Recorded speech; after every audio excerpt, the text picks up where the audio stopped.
here I am and welcome back. My name's Nathan, and if you're into urban sketching, you're in the right place. In today's video, I'm going to do a quick unboxing and first impressions of this package that I've just received from ShinHan Art in South Korea. International, baby. Make sure you stick around to the end of the video to see what my first impressions are. Now, I have already opened the box, but that's just because I didn't want my address to be shown, but I haven't actually looked inside, even though it's bursting out at me. So, let's take a look. So, got some packing. Oops, ripped that. And then we have a little pamphlet here, which says Premium PWC Extra Fine Artist Watercolor. Let's have a look in there. Oh, it's got all of the colors in there. 104 colors. Wow. I like this because it shows you how it's dark and light, you know? It shows you the difference. Oh, it tells you on the back how to read it. Oh, there's more on the back. So let's see, got the number.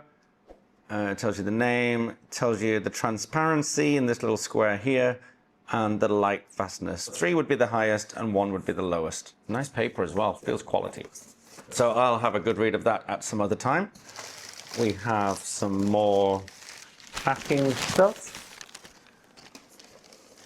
Ah, this is what we want. Oh, what should I look at first? Let's look at the colors. This is the professional line that they have sent me, so that's very kind of them. So we have Pyrrole Red, Ivory Black, Burnt Sienna, Permanent Green, Crimson Lake, Permanent Violet, Burnt Umber, Viridian Hue, Permanent Yellow Light, Yellow Ochre, Ultramarine Deep, Cerulean Blue. I'd say that's a lovely selection of colors for urban sketching. You've got all your earthy colors there, you've got some greens, you've got some blues. Nice. Happy, very happy with that selection. Good. Here we have some extra empty half pans. If I wanted to add some of the colors of my own in there, I could. That's good. Here is the palette. And this is a subsidiary palette. So I don't think I need the box anymore. Let's open this first. Okay. Okay, first impression, it's plastic. Not that it's a problem, there's nothing wrong with plastic. It's cheap and it's light, but I like to magnetize mine onto my sketchbook. I may need to buy a magnetic strip to put on there. So yeah, it's a shame that that's not metal really, but never mind. Let's see, should we put some of these in there? Ugh. Okay, they're hard to get into. Am I going to need a pair of scissors for this? Ah! Right, scissors. They're much easier to get into than the Winsor & Newton Cotman range, at least. They take forever. Okay, so let's put you in there. Oh, I forgot to mention there's like these little half scoopy pans here, so you can fill some extra convenient colors in there as well. I want to try and put them in order as according to this booklet, I think.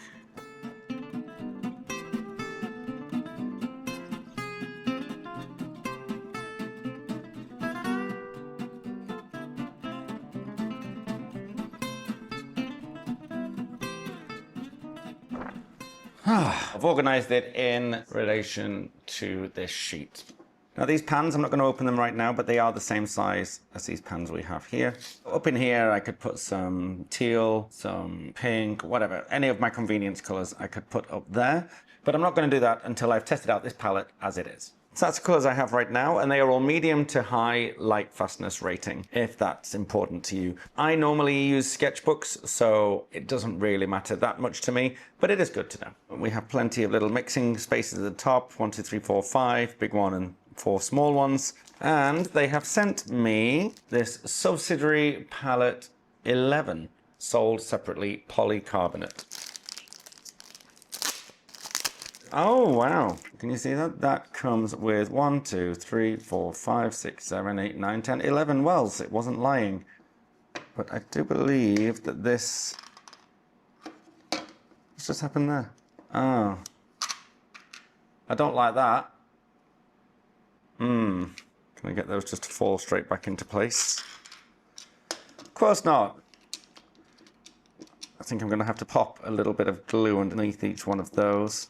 I can just tell that's going to happen every time that you use this when you're out And I don't know about you, but I don't carry my palette around like this. But, well, at least it all fell back into place there. So this should just click onto the bottom. There's like a little ridge at the side, and there's a couple of little ridges at the bottom here. And that clicks on like that. But as soon as you open this, it does kind of push it off. You see that? When you open it, just kind of push that out, because then when you close it again, it's unstable. Can you put it the other way? Maybe I've put it the wrong way around. Okay, it fits. And it does the same thing. So I suppose you take that out together. And then, is there a way of... It'd be good if you could attach it to this side somehow, but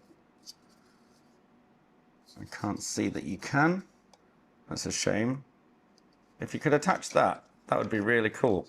Or here, somehow to make it more usable. Because it's good to have all of that extra mixing space, but I'm going to need another hand for it, which is not great when you're urban sketching, is it? Because you're normally outside and you've not got a table. So my first impressions are, I really like the range of colors, and I'm really looking forward to using those colors. Oh, by the way, there is a little place there to put a paintbrush, but they didn't send me a paintbrush, did they? No. But I'm a little bit disappointed that it's not able to be clipped onto my sketchbook in any way. So, yeah, it's a shame that it's plastic. I mean, there's nothing wrong with plastic, but I just can't attach it to my book. And I don't know what to do with this. And I'm going to have to stick those in somehow, because I don't like that they just fall out. Wish I hadn't done that now. Got to put them all back in. I'm trying to remember the order. Stick with me for the next video, because I am going to test this out in a real urban sketching environment and see how it holds up. In the meantime, if you've liked this video, please give it a like, comment, subscribe, and I'll see you in the next one. Bye!